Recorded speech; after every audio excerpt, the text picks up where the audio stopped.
নমস্কার সবাইকে স্বাগত জানাই জিএম স্টাডি ফর ড্রিমসে।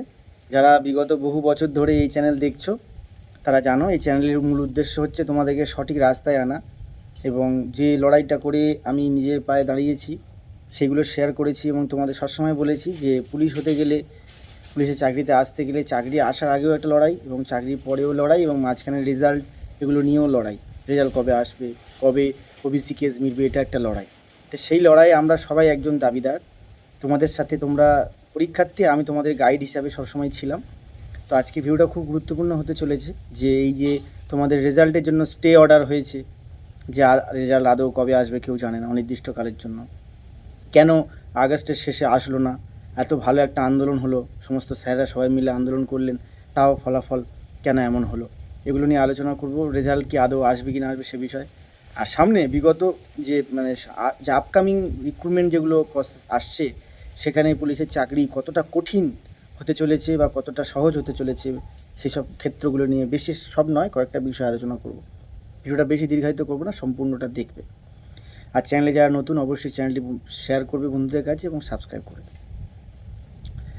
এই মাসের শেষে রেজাল্ট দেওয়ার কথা ছিল, সমস্ত দিক থেকে পিআরবিও ডিসাইড করেছিল যে এই মাসের শেষেই সব কিছু শেষ হয়ে যাবে রেজাল্ট। এবং শিক্ষার্থী এবং স্যাররা বিভিন্ন জায়গা থেকে আন্দোলন, বহু বা আগে থেকেই আন্দোলন হয়, যেহেতু দেরি হয় এগুলো তো আন্দোলন দরকার, তবে তো সরকারের কানে পৌঁছাবে, নতুন সরকার এসছে যেহেতু। কিন্তু যদি এটা জুলাই মাসের শুরুতে হতো বা জুলাই মাসের শেষে হতো খুবই ভালো হতো, যেহেতু আগস্ট মাসের একদম শেষে রেজাল্ট আসার কথা, একদম কাছাকাছি আন্দোলনটা হয়ে যাওয়ার জন্য খুব একটা মিডিয়া কভারেজ তোমরা হয়তো ফলো করোনি, দেখেছো মিডিয়া কভারেজ করতে ছিল না।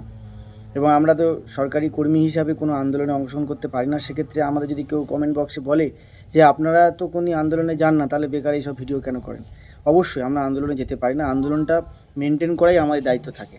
সেক্ষেত্রে কিছু কিছু বাধ্যবাধকতা থাকে, কিন্তু যারা আন্দোলন করে অবশ্যই তারা ভালো মানুষ, তাদের মধ্যে কোনো খারাপ মানুষ নেই।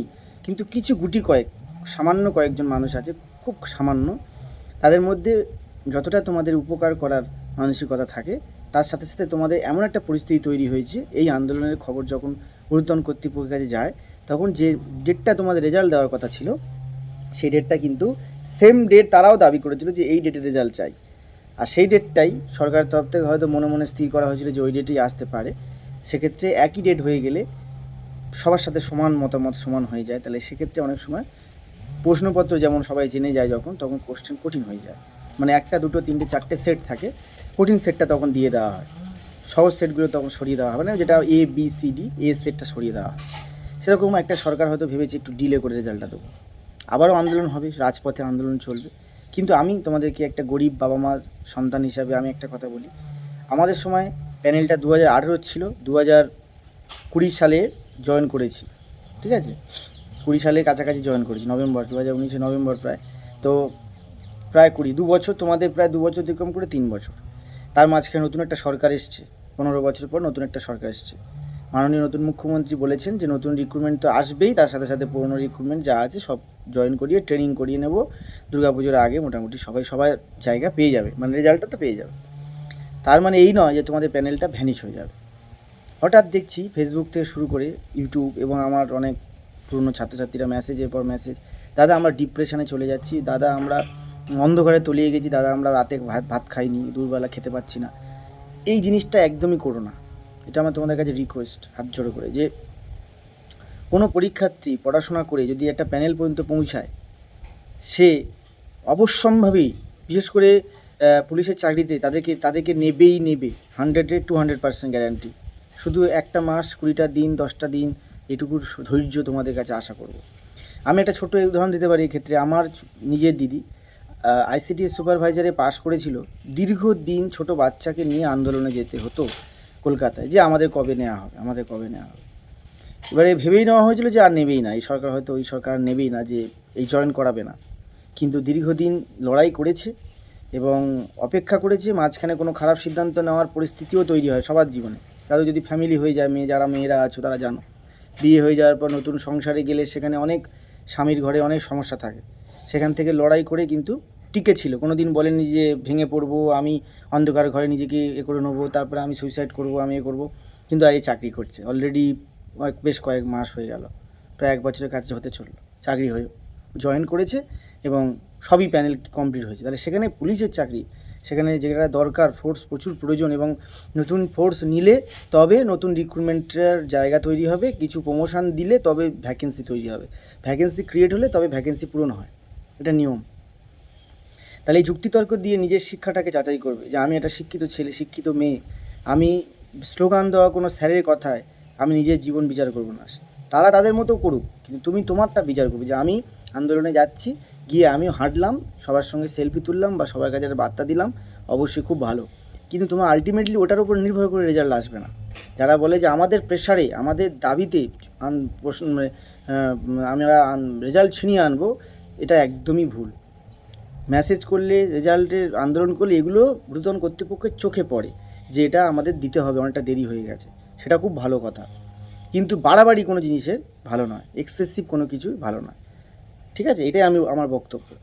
আর লাস্ট যেটা কথা, রেজাল্ট এখনও আসার সম্ভাবনা রয়েছে, যে কোনো মুহূর্তে স্টে অর্ডার যে কোনো মুহূর্তে উঠে যাবে, কিন্তু যদি তোমরা আবার গিয়ে এই সময় ফের আন্দোলন করে বলো যে আমাদের 1 সেপ্টেম্বরে ওই ডেটে আমাদের রেজাল্ট চাই, তখন ওই ডেটে আর রেজাল্ট আসবেই না, কখনোই আসবে না, সরকার পিছিয়ে যাবে। সরকার নিজের ওয়েতে চলে, যে কোনো গভর্নমেন্ট নিজের ওয়েতে চলে, অন্য কেউ তাদের ওয়ে বা তাদেরকে যাদের যে ওয়ে সেটাকে তাদের যে থিঙ্কিং, তাদের যে প্ল্যাটফর্ম, তাদের যে বেস, সেগুলোকে সরানো যায় না। হয়তো আমরা তাদেরকে দৃষ্টি মানে আকর্ষণ করতে পারি, এটা আমার ভুল হলে তোমরা কমেন্ট করবে, কোনো অসুবিধা নেই, কিন্তু তোমরা নিজস্ব স্টুডেন্ট হিসাবে এটুকু মনে করবে যে আমি মাঠ করেছি, রিটেন এক্সাম পাস করেছি, সব করেছি, তাহলে আমার রেজাল্টটা শুধুমাত্র বাকি, তাহলে আমার চাকরিটা শুধু সময়ের অপেক্ষা। আমার এই সময় একটু স্পিরিচুয়ালিটি, একটু পড়াশোনা, অন্যান্য চাকরিগুলো একটু দেখা, শরীরচর্চা করা, একটু মন টন ফ্রি রাখা, রেজাল্টটা আসবে। এমন বলেনি যে তোমাদের 2027 সালে চলে যাবে, 28 সালে আসবে, হ্যাঁ, আগস্ট, সেপ্টেম্বর, অক্টোবর এগুলোর মধ্যে ঘোরাফেরা করছে, তার মানে ভালো খবর এখনও আছে। তো ঈশ্বরের কাছে ভরসা রাখো, আমার কথায় ভরসা রাখো, ভালো কিছু আসছে, ভরসা রাখো। আর যেটা বলেছিলাম যে নতুন ভ্যাকেন্সিতে কীভাবে কঠিন হতে চলেছে, আমি সব বিভাগ বলবো না, একটাই বিভাগ বলবো, সেটা হচ্ছে মেডিকেল বিভাগ। আগের মতো পরীক্ষা যদি একটাই থাকে, বেশ একটাই থাক। মেডিকেল বিভাগ, আরও বিভাগ নিয়ে পরে বলবো, মেডিকেল বিভাগটা নিয়ে আমি বলবো, দেখো আমরা ব্লাড টেস্ট নিজেরা করে নিতাম, ইসিজি নিজেরাও অনেক জায়গা থেকে নিজেরাই করে নিয়ে গেছিলাম, আই টেস্টটা ডায়মনগর সুপার স্পেশালিটি হসপিটালে হয়েছিল, কয়েকটা ভালো মানে হার্টের টেস্ট হয়েছিল কয়েকটা। সেক্ষেত্রে মেডিকেলে যারা ধরো এই জায়গায় মা লেখা, ঠাকুরের নাম লেখা, মানে এখানে তো অনেক জায়গায় ট্যাটু আছে, এগুলো তো এখনই অপারেশন করে ওটা সরাতে হবে। দ্বিতীয়ত শিরাস্ফীতি, মানে পায়ের যে মানে পাতা সমান যেগুলো টেরা, মানে তোমাদের জিডিতে দেখে, আরপিএফ সেন্ট্রালে, সেই জিনিসগুলো একটু সতর্ক হতে হবে। কালার ব্লাইন্ড মানে একটা বড় ব্যাপার, যেটা আমার অনেক বন্ধুরা আর্মিতে পায়নি, বেঙ্গলে চাকরি করে, ওইটার জন্য শুধু, ঠিক আছে? কালার ব্লাইন্ড মানে কোনো লেখা একটা কালারের মধ্যে থাকবে, সেটা চিনে নিতে হবে কত লেখা আছে, বা একটা বাঘ দৌড়াচ্ছে, সেটা একটা কালারের মধ্যে থাকবে, তোমাকে বুঝতে হবে, জিজ্ঞেস করবে এটা কী আছে। তুমি যদি কালার ব্লাইন্ড হও, তুমি সেটা বলতে পারবে না, যদি তুমি কালার ব্লাইন্ড না হও তাহলে তুমি অবশ্যই বলতে পারবে, সেটা আমারও টেস্ট হয়েছিল। এগুলো ট্রিটমেন্ট হয়, কালার ব্লাইন্ড থাকলে এগুলো হোমিওপ্যাথ ভালো ট্রিটমেন্ট হয়, আই হসপিটালে ট্রিটমেন্ট হয়, ট্রিটমেন্টটা করে নাও।